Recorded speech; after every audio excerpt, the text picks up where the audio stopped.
Good morning, I'm Michael Feller with Deals TV. Top of the pops today, Xstrata and Lonmin, plus Rio and Ivanhoe Mining, ChemChina and Nufarm and Elders and Landmark. First off, Xstrata and Lonmin, a rumour in London's Observer newspaper over the weekend says that Xstrata could make a £3 billion bid for Lonmin, the scion of the notorious London Rhodesia investment company from the 1970s. Anyway, it's now mainly a platinum mining concern, and the Observer says Xstrata wants to buy it. That could mean one of two things for Xstrata's existing merger bid with Anglo-American. It could either mean that Anglo's off and that Xstrata's looking for Lonmin's platinum assets instead, bearing in mind, of course, that Anglo is the world's largest producer of platinum through its Anglo Platinum subsidiary. The other thing to think about, though, is that perhaps the addition of Lonmin to Xstrata's portfolio could make a merger of equals between Xstrata and Anglo a lot more attractive for Anglo's reluctant board directors, headed by Chief Executive Cynthia Carroll, who's questioned the value proposition that her counterpart Mick Davis is proposing.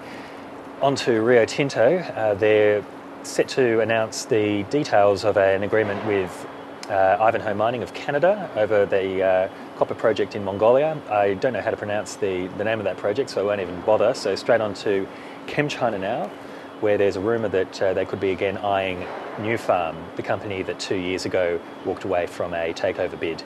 Nufarm, of course, is talking with Sinochem, ChemChina's other fertiliser rival. But ChemChina spoke to Reuters over the weekend, saying that backed by its private equity partners Blackstone, it was eyeing a number of overseas acquisitions.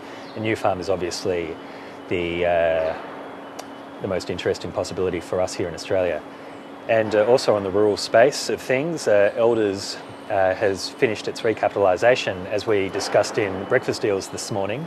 But one thing I didn't mention was that rumour about Elders acquiring Landmark from AWB to create a rural services monopoly.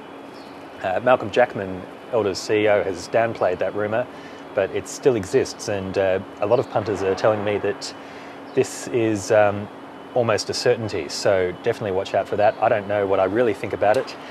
I think that Australia's rural consumers are probably not going to enjoy a rural services monopoly, and I don't think the ACCC will like that either, but then again, that's the talk on the street at the moment. And finally, of course, ABB shareholders meet in 2 days' time to vote on a takeover from Canada's Viterra, so another rural thing to watch out for.